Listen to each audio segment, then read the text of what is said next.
Hey friends, welcome and welcome back to my channel Smita the smile. कैसे हैं आप सब लोग? आई होप आप लोग बहुत ही अच्छे होंगे और आप लोगों की दुआओं से मैं भी बहुत अच्छी हूँ। आपकी तैयारी कैसी चल रही है?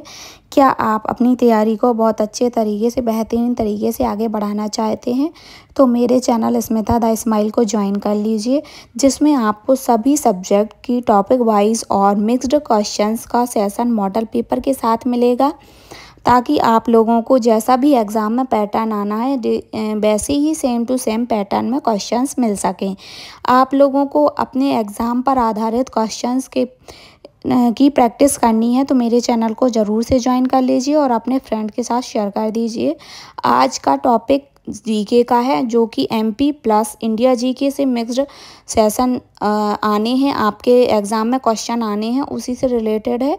आज के सेशन में सिर्फ एमपी जीके मिलेगा आपको। नेक्स्ट सेशन में मैं मिक्स्ड क्वेश्चन लेकर आऊँगी। इसी तरीके के टॉपिक वाइज क्वेश्चन के लिए मेरे चैनल को ज़रूर ज्वाइन कर लीजिए। चलिए सेशन को आगे बढ़ाते हैं। एमपी ग्रुप 4 असिस्टेंट ग्रेड 3 का जो एग्ज़ाम होने वाला है, उसमें जो सब्जेक्ट एमपी जीके है उससे रिलेटेड क्वेश्चंस मैं लेकर आई हूँ आप लोगों के लिए। तो इसमें सारे क्वेश्चन एमपी जीके के ही हैं, तो आज के वीडियो में बने रहिए और आज का सेशन ज्वाइन करिए।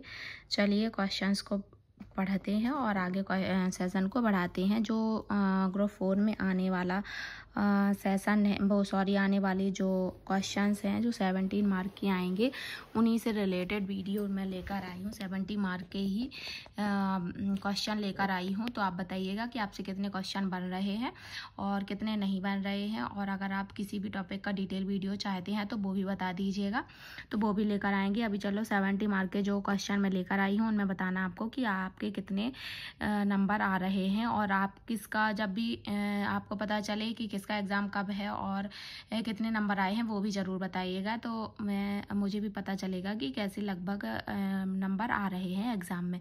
चलिए जीके का पोर्शन स्टार्ट करते हैं और जीके का सेशन को आगे बढ़ाते हैं।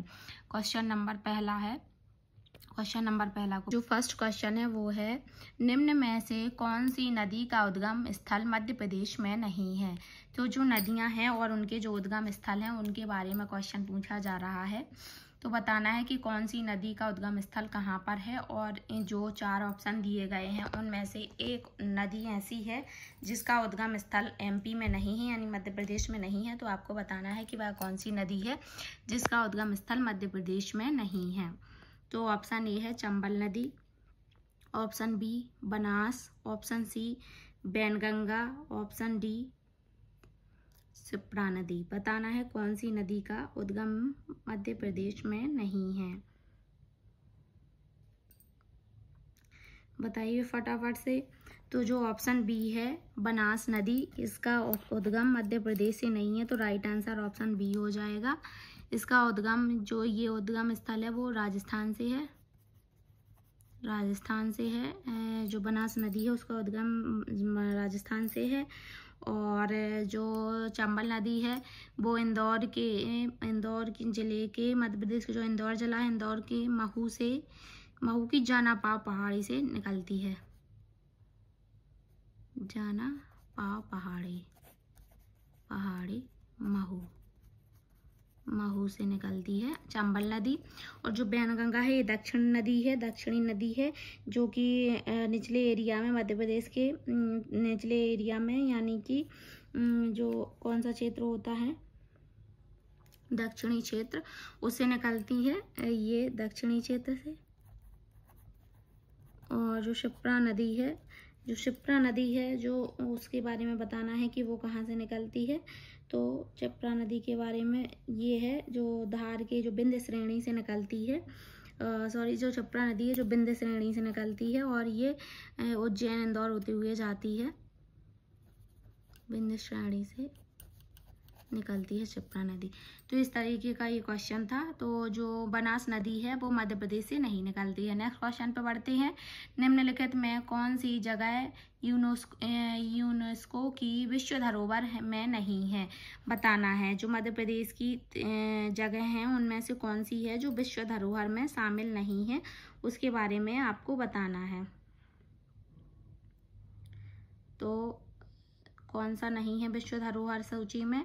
खजुराहो के स्मारक, भीमबेटका के पत्थर, सांची के बौद्ध स्तूप या विदिशा की उदयगिरी की गुफाएं। तो देखिए जो यूनेस्को की जो सूची में, वर्ल्ड हेरिटेज सूची में जो शामिल हैं, मध्य प्रदेश की 3 प्रमुख चीज़ें शामिल हैं, जिसमें पहला आता है खजुराहो के स्मारक, दूसरा है भीमबेटका की गुफाएं और तीसरा है बौद्ध स्तूप। ये तीनों शामिल हैं और विदिशा की उदयगिरी की जो गुफाएं हैं ये शामिल नहीं है, तो राइट आंसर ऑप्शन डी हो जाएगा।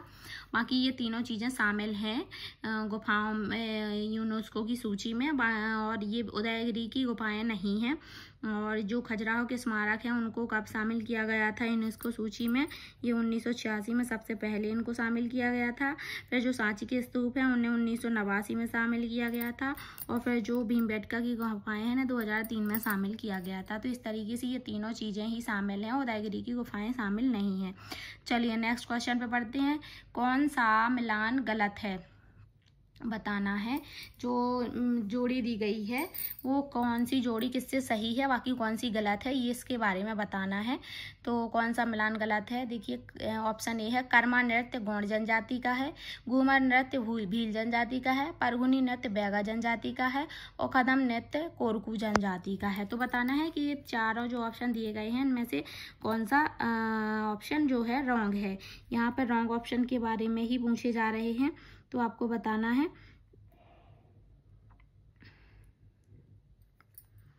क्या होता है फ्रेंड्स कि आप गलती हमेशा इसी पर हो जाती है, जब नेगेटिव वर्ड दिया जाता है उस पर फोकस नहीं करते हैं तो उसको पहले ही हाईलाइट कर लेना चाहिए। जिस क्वेश्चन में भी नेगेटिव वर्ड है, यहाँ पे सारे क्वेश्चन में अभी तक जितने किए हैं उनमें नेगेटिव वर्ड आ रहे हैं तो उनको हाईलाइट कर लेना है। कर्मा नृत्य गौड़ जनजाति का ही है और परगुनी नृत्य बैगा जनजाति का है, नृत्य भी कोरकू जनजाति का, घूमर नृत्य भी भील जनजाति का है। लेकिन यही ऑप्शन रॉन्ग हो जाएगा। भील जनजाति का तो है लेकिन प्रमुख नृत्य नहीं है, क्योंकि यह प्रमुख रूप से राजस्थान का घूमर नृत्य है।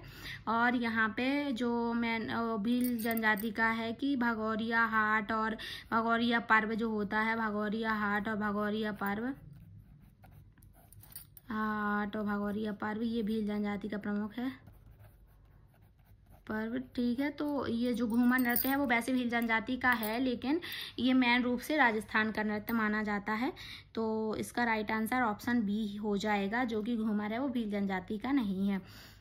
जैसे ऑप्शन दिए गए हों उनसे अगर आंसर के माना जाए तो मध्य प्रदेश में, नेक्स्ट क्वेश्चन पे बढ़ते हैं। मध्य प्रदेश में कौन सी मिट्टी सबसे कम पाई जाती है? तो बताना है कि कौन सी मिट्टी सबसे कम मात्रा में पाई जाती है। काली मिट्टी, लाल मिट्टी, चिकनी मिट्टी या फिर लेटेराइट मिट्टी। तो देखिए जो सबसे ज़्यादा मात्रा में पाई जाती है वो है काली मिट्टी, जो 47%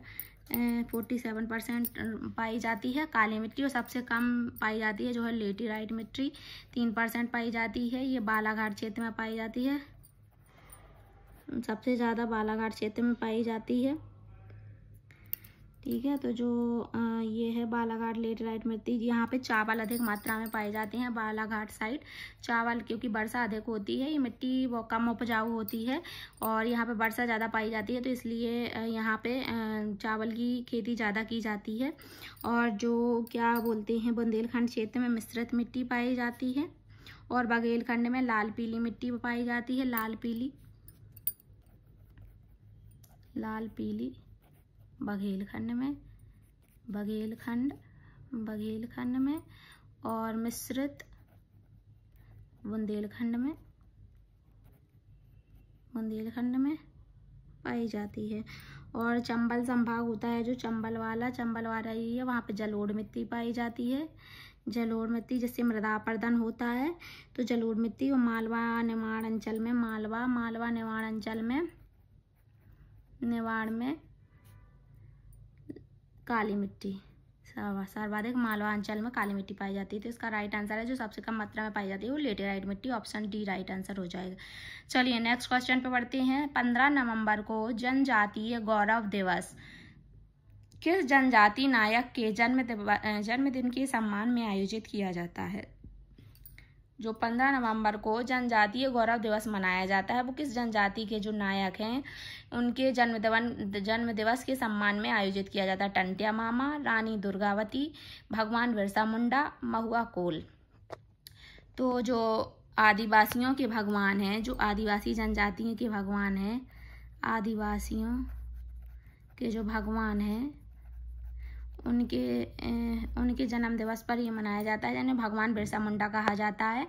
तो जो भगवान बिरसा मुंडा हैं उनके जन्म दिवस पर जनजातीय गौरव दिवस मनाया जाता है। इसका राइट आंसर ऑप्शन सी हो जाएगा। ठीक है, तो जो भगवान बिरसा मुंडा है उनके जन्म दिवस पर मनाया जाता है जनजातीय गौरव दिवस। आई होप आपको ये क्वेश्चन क्लियर हो गए होंगे। अब नेक्स्ट क्वेश्चन पर बढ़ते हैं। मध्य प्रदेश में मतंगेश्वर महादेव मंदिर कहाँ स्थित है? मतंगेश्वर महादेव का जो मंदिर है वो कहाँ पर स्थित है? मांडू में, चित्रकूट में, त्रिपुरी में या खजुराहो में? तो ये सभी को क्वेश्चन पता होगा लगभग। तो जो खजुराहो के जो प्रमुख मंदिर हैं उनमें से मतंगेश्वर महादेव का मंदिर मैन मंदिर के रूप में माना जाता है। तो ये खजुराहो में पाया जाता है। और ये मंदिर इसी को खजुराहो के जो मतंगेश्वर मंदिर हैं इनको या तो इस नाम से पूछ लेते हैं या फिर 64 योगिनी मंदिर पूछ लेते हैं, तो वो भी खजुराहो में पाए जाते हैं। 64 योगिनी मंदिर और कंदरिया महादेव के नाम से भी जानते हैं। और पश्चिमी समूह के ये सारे मंदिर जो खजुराहो के मंदिर होते हैं वो पश्चिमी समूह के मंदिर माने जाते हैं। पश्चिमी समूह के मंदिर माने जाते हैं। तो ये जो मतंगेश्वर महादेव मंदिर है वो भी खजुराहो के मंदिर में ही आता है, जो कि चंदेल वंश के राजाओं ने बनवाए थे। चलिए नेक्स्ट क्वेश्चन पे बढ़ते हैं। आलाखंड के लेखक कौन है? आलाखंड के लेखक को बताना है। चंद्रवरदाई हैं, राजशेखर हैं, परमार्दी देव हैं या फिर जगनेक हैं? तो जो आलाखंड है उसके लेखक को बताना है कि आलाखंड के लेखक कौन है। तो जो आलाखंड के लेखक हैं वो जगनेक हैं। ऑप्शन डी इसका राइट आंसर हो जाएगा। और आलाखंड दो प्रमुख सैनिक आल्हा और ऊदल की वीर गाथाओं का वर्णन करता है, जो कि सैनिक राजा परमार्दी देव के दरबार में सैनिक थे, जो कि राजा परमार्दी देव के दरबार में थे। और ये राजा चंदेल वंश के थे, चंदेल वंश के राजा थे। इन्हीं के दरबार में ये दो प्रमुख वीर सैनिक थे, आल्हा और ऊदल। इन्हीं की वीर गाथाओं का वर्णन आलाखंड में किया गया है। जो लेखक जिनके जगनेक हैं, जगनेक ने इनकी वीर गाथाओं का वर्णन किया है। और ये बुंदेलखंड क्षेत्र से आते हैं। जो आल्हा ऊदल हैं ये बुंदेलखंडी क्षेत्र से आते हैं। जो बुंदेलखंड का महोबा है जो उत्तर प्रदेश ज़िले में आता है, और जो एमपी के छतरपुर और उत्तर प्रदेश के महोबा ज़िले के भी बॉर्डर पर रहता है बुंदेलखंडी क्षेत्र। वहाँ की ये जो वीर सैनिक थे वहीं की ये उनकी वीर गाथा का वर्णन आलाखंड में किया गया है। और ये जो आलाखंड है ये दुनिया का सबसे लंबा खंड है या काव्य माना जाता है। इसको दुनिया का सबसे लंबा काव्य आलाखंड को माना जाता है। तो आलाखंड सबसे लंबा माना गया काव्य है। चलिए नेक्स्ट क्वेश्चन पे बढ़ते हैं। एक जिला एक उत्पाद योजना के तहत छतरपुर का प्रमुख उत्पाद क्या है? जो एक जिला एक योजना चलाई गई थी उसके बारे में पूछ रहे हैं। तो अगर आपको सारे उत्पाद के बारे में पता है तो अच्छी बात है, अगर नहीं पता है तो आप मुझे बताइएगा। तो मैं एक जिला एक उत्पाद के ऊपर टॉपिक पर लंबी वीडियो लेकर आऊँगी, जिसमें सभी ज़िले के उत्पाद के बारे में आपको डिटेल में बता दूँगी। अभी मैं सिर्फ छतरपुर ज़िले के बारे में पूछा गया है तो उसी के बारे में आपको बताऊँगी। अगर आप चाहते हैं कि सभी ज़िले का उत्पाद आपको क्लियर पता रहे तो आप बताइएगा कमेंट करके, मैं उसका डिटेल में वीडियो आपके लिए ला दूँगी। तो आप उसको देख लीजिएगा और सेव करके रख लीजिएगा और एक दो बार रिवीजन करिएगा तो आपसे आने लगेंगी वो चीज़ें। अभी मैं छतरपुर का बता देती हूँ कि छतरपुर का जो प्रमुख उत्पाद है वो है लकड़ी के फर्नीचर। टमाटर, कपास, हथकरघा, वस्त्र और लकड़ी के फर्नीचर, 4 ऑप्शन दिए गए हैं, जिनमें से लकड़ी के फर्नीचर जो प्रमुख उत्पाद है वो छतरपुर जिले का माना जाता है। चलिए नेक्स्ट क्वेश्चन पे बढ़ते हैं। मध्य प्रदेश के किस क्षेत्र में मनसुखा लोकनाट्य प्रचलित है? मनसुखा लोकनाट्य के बारे में पूछा गया है कि कौन से क्षेत्र में प्रचलित है। पूर्वी निमाड़ में, मालवा में, बघेलखंड में या फिर पश्चिमी निमाड़ में? तो बताना है कि जो मनसुखा है वो कौन से क्षेत्र में प्रचलित है। तो मनसुखा को रासलीला के रूप को ही मनसुखा कहते हैं। जो रासलीला होती है, लीला जो भगवान कृष्ण के ऊपर होती है उसी को ही मनसुखा कहा जाता है। तो ये कौन से क्षेत्र का है? ये है बघेलखंड का। बघेलखंड का प्रमुख लोकनाट्य है ये मनसुखा, जिसको रासलीला के नाम से भी जाना जाता है। तो इसका राइट आंसर ऑप्शन सी हो जाएगा। अब देखिए मैं बता देती हूँ कि जो क्या बोलते हैं मांझ है, जो मांझ है वो कहाँ का लोक नाट्य है। वैसे तो मध्य प्रदेश का प्रमुख लोक नाट्य मांझ है, लेकिन मध्य प्रदेश में भी कहाँ का है, तो ये मालवा का है, मालवा क्षेत्र का है। मांझ मालवा क्षेत्र का है। और जो राई है, वो राई जो लोक नृत्य है ये पूरे मध्य प्रदेश का है, लेकिन मुख्य रूप से ये बुंदेलखंड का है। बुंदेलखंड का है ये राई लोक नृत्य है, जो कि प्रमुख रूप से बुंदेलखंड का है और मध्य प्रदेश का लोक नृत्य भी इसको माना जाता है। और मांझ मध्य प्रदेश का लोक नाट्य है, जो मुख्य रूप से मालवा क्षेत्र का है। और जो मनसुखा है वो बघेलखंड का लोक नाट्य है, जिसको रासलीला भी कहा जाता है। आई होप आपको ये चीज़ें क्लियर हो गई होंगी। और जिस चीज़ में आपको डाउट है वो भी आपको मुझे कमेंट करके बताना होगा, तो मैं उसको क्लियर करने की कोशिश करूँगी। और आपको और भी क्वेश्चंस बताती हूँ आगे चल के, तो आप इन क्वेश्चंस में बताइए कि कितने नंबर आपके आए हैं। और आपको सेशन अच्छा लग रहा है तो लाइक ज़रूर करिएगा, जिससे मुझे भी मोटिवेशन मिलेगा और मैं और भी अच्छे क्वेश्चन आप लोगों के लिए लेकर आऊँगी, सीरीज को और भी आगे बढ़ाऊँगी। तो चलिए नेक्स्ट क्वेश्चन पर बढ़ते हैं और सीरीज को आगे बढ़ाते हैं। अगर आप चैनल पर नए हैं तो चैनल को सब्सक्राइब कर लीजिए, बेल आइकन प्रेस कर लीजिए और अपने फ्रेंड के साथ शेयर भी करिए, ताकि उनको भी एग्ज़ाम में प्रैक्टिस करने का मौका मिल सके। और प्रैक्टिस आप यहाँ से करेंगे तो आपको एग्ज़ाम में बहुत अच्छे से आप एग्ज़ाम को हैंडल कर पाएंगे, क्योंकि एग्ज़ाम में जिस पैटर्न पर क्वेश्चन आने हैं वैसे ही पैटर्न पर क्वेश्चन का सेशन मैं आप लोगों के लिए ये कह लीजिए कि मॉडल पेपर ही लेकर आ रही हूँ। तो आपके जो भी फ्रेंड्स या फैमिली में किसी ने भी एग्ज़ाम को फिल किया हुआ है तो वो ज़रूर से चैनल को सब्सक्राइब कर लें और ये सेशन ज़रूर ज्वाइन कर लें। चलिए आगे बढ़ते हैं क्लास में और नेक्स्ट क्वेश्चन को करते हैं। जो नेक्स्ट क्वेश्चन है, छिंदवाड़ा जिले के पातालकोट क्षेत्र में कौन सी जनजाति का बाहुल्य है। जो छिंदवाड़ा जिले का पातालकोट है वो बहुत ही क्या बोलते हैं कि वहाँ पे जो बहुत ही पुराने ज़माने में लोग जीवन यापन कर रहे हैं, आधुनिक तरीके के चीज़ों के बारे में उनको पता नहीं है, बहुत ही पिछड़ा इलाका है। वहाँ पर कौन सी जनजाति निवास कर रही है इसके बारे में पूछ रहे हैं। भील, भारिया, खैरावर या फिर ओरांव जनजाति। तो जो भारिया जनजाति है वो पातालकोट के छिंदवाड़ा ज़िले में पाई जाती है। यहाँ की जो प्रमुख जनजाति है वो भारिया है, तो इसका राइट आंसर ऑप्शन बी हो जाएगा। तो छिंदवाड़ा जिले के जो पातालकोट में वहाँ पे भारिया जनजाति प्रमुख रूप से पाई जाती है। चलिए नेक्स्ट क्वेश्चन पे बढ़ते हैं। निम्नलिखित में से कौन मध्य प्रदेश के विशेष रूप से कमजोर जनजातियों के अंतर्गत नहीं आते हैं। तो विशेष रूप से जो कमजोर जनजातियां हैं उनमें जो जनजातियां आती हैं उनमें से कौन सी है जो नहीं आती, यानी नेगेटिव वर्ड को बताना है। विशेष रूप से पिछड़ी जनजातियों के जो समूह है उनमें से 3 ऑप्शन उन्हीं में का होगा और एक है जो उसमें नहीं है, उसको बताना है कौन सा है। सहारिया, बैगा, भारिया या फिर असुर। तो जो जी असुर है वो इसमें नहीं आता है, तो राइट आंसर ऑप्शन डी हो जाएगा।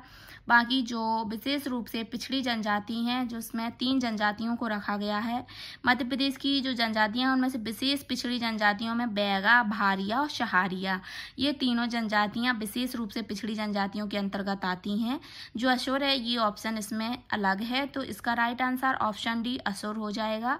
बाकी बैगा, भारिया और सहारिया तीनों ही अति पिछड़ी जनजातियों के अंतर्गत आती हैं। चलिए नेक्स्ट क्वेश्चन पे बढ़ते हैं। मध्य प्रदेश में काली मिट्टी के संबंध में इनमें से कौन सा कथन सही नहीं है। काली मिट्टी के संबंध में 4 कथन दिए गए हैं, 4 ऑप्शन दिए गए हैं, उनमें से 3 ऑप्शन सही ही होंगे, उसी का ही डिटेल बताया गया होगा जो काली मिट्टी का रियल डिटेल है, और एक ऑप्शन है जो उससे रिलेटेड नहीं है, अलग बताया गया है, गलत उसके बारे में बताया गया है, तो उसी को बताना है। तो यहाँ पर नेगेटिव वर्ड को पहले मार्क कर लेते हैं। तो यहाँ पे नहीं है वो पूछा जा रहा है, तो क्या ध्यान से सुनिएगा कि क्या क्या बोल रहे हैं काली मिट्टी के बारे में। यह दक्कन लावा के अपक्षय से निर्मित हुई है। इस मिट्टी में नाइट्रोजन, फास्फोरस एवं जैव पदार्थ की मात्रा अधिक होती है। इस मिट्टी में नमी धारण करने की क्षमता अधिक होती है। यह मिट्टी मुख्यतः राज्य के पश्चिमी भागों में पाई जाती है। देखिए ये तो सही है, पश्चिमी भागों में पाई जाती है, यानी मालवा क्षेत्र में ये ज़्यादा पाई जाती है और निमाड़ क्षेत्र में, मालवा और निमाड़ क्षेत्र में काली मिट्टी ज़्यादा पाई जाती है, तो ये राइट हो जाएगा आंसर। और इस मिट्टी में नमी धारण करने की क्षमता अधिक होती है, ये भी राइट है। और यह दक्कन लावा के अपक्षय से निर्मित है, यस, ये दक्कन लावा के अपक्षय से ही निर्मित है, तो ये भी सही है। इस मिट्टी में नाइट्रोजन, फास्फोरस एवं जैव पदार्थों की मात्रा अधिक नहीं होती है, कम होती है। इन सभी पदार्थों की, जैसे नाइट्रोजन, फास्फोरस और जैव पदार्थों की कमी होती है, मात्रा अधिक नहीं होती, कम मात्रा होती है, तो ये ऑप्शन गलत हो जाएगा और यहाँ पे गलत ही पूछा गया है, तो राइट आंसर ऑप्शन बी हो जाएगा। जो ऑप्शन बी है इसका राइट आंसर माना जाएगा कि जो काली मिट्टी है उसमें नाइट्रोजन, फास्फोरस एवं जैव पदार्थ की अधिकता नहीं, कमी पाई जाती है। चलिए नेक्स्ट क्वेश्चन पे बढ़ते हैं। मध्य प्रदेश में निम्न राज्यपालों में से किसका कार्यकाल सबसे छोटा रहा? जो 4 राज्यपाल दिए गए हैं उनमें से किसी एक राज्यपाल का कार्यकाल सबसे कम है, उसके बारे में बताना है आपको कि कौन से राज्यपाल का कार्यकाल सबसे कम है। Option A Pattabhi Sitaramayya, option B Hari Vinayak Pataskar, option C क्यांसुली चेंगलराय रेड्डी, ऑप्शन डी सत्यनारायण सिन्हा। तो जो ऑप्शन सी है क्यांसुली चेंगलाय रेड्डी, इनको केसी रेड्डी के नाम से आप अच्छे से जानते होंगे, केसी रेड्डी, और इनका ये डिटेल यानी फुल फॉर्म है, केसी का फुल फॉर्म है ये क्यांसुली चेंगलाराय रेड्डी। तो केसी रेड्डी ही अच्छा लग रहा है क्योंकि ये पढ़ते रहते हैं, इनका इतना अजीब सा नाम है तो ये अच्छा नहीं लग रहा बोलने में। तो इन चारों में से बताना है कि कौन से राज्यपाल का कार्यकाल सबसे कम रहा। वैसे तो राज्यपाल का कार्यकाल सबसे कम किसी और का रहा है, पर इन 4 ऑप्शन में पट्टाभी जो सीतारमैया है इनका सबसे कम रहा है, तो राइट आंसर ऑप्शन ए हो जाएगा। जो पट्टाभी सीतारमैया है इनका कार्यकाल सबसे कम समय का था। चलिए नेक्स्ट क्वेश्चन पे बढ़ते हैं। गौस मोहम्मद की समाधि कहाँ है? गौस मोहम्मद की समाधि बताना है। तो जो गौस मोहम्मद की समाधि चंदेरी में है, ग्वालियर में, मांडू में या फिर बुरहानपुर में। जो तानसेन है उनके गुरु थे गौस मोहम्मद, तानसेन के गुरु गौस मोहम्मद थे, और इन दोनों की ही समाधि गुरु की और चेले की दोनों की ही समाधि ग्वालियर में स्थित है, बगल बगल में ग्वालियर में ही स्थित है। तो जो गौस मोहम्मद हैं ये भी ग्वालियर में, और तानसेन की भी समाधि ग्वालियर में ही है, तो इसका राइट आंसर ऑप्शन बी हो जाएगा। गौस मोहम्मद की समाधि ग्वालियर जिले में स्थित है, मध्य प्रदेश के। चलिए नेक्स्ट क्वेश्चन पे बढ़ते हैं। नेक्स्ट क्वेश्चन, मड़ीखेड़ा बांध किस नदी पर है? मड़ीखेड़ा बांध के बारे में पूछ रहे हैं, किस नदी पर है? नर्मदा नदी पर, बेतवा, सिंध या फिर चंबल नदी पर। तो जो मड़ीखेड़ा बांध है वो सिंध नदी पर स्थित है, सिंध नदी पर स्थित है। ये शिवपुरी सिवनी जिले में स्थित है। मड़ीखेड़ा बांध सिवनी जिले में स्थित है सिंध नदी पर, तो राइट आंसर ऑप्शन सी हो जाएगा, सिंध नदी। चलिए नेक्स्ट क्वेश्चन पर पढ़ते हैं। बम्बुलिया लोकगीत किस क्षेत्र से संबंधित है? बुंदेलखंड, बघेलखंड, मालवा या फिर नीमच। तो जो बम्बुलिया गीत है वो लोकगीत है वो बुंदेलखंड से संबंधित है। ये बुंदेलखंड का प्रमुख लोकगीत है। इसमें प्रमुख खेल खेला जाता है जो कि सावन के महीने में खेला जाता है। तो ये बम्बुलिया जो लोकगीत है वो बुंदेलखंड का प्रमुख रूप से लोकगीत माना जाता है, तो राइट आंसर ऑप्शन बी हो जाएगा। चलिए नेक्स्ट क्वेश्चन पे पढ़ते हैं। नेक्स्ट क्वेश्चन है अमजद अली खान मध्य प्रदेश के किस क्षेत्र से संबंधित हैं?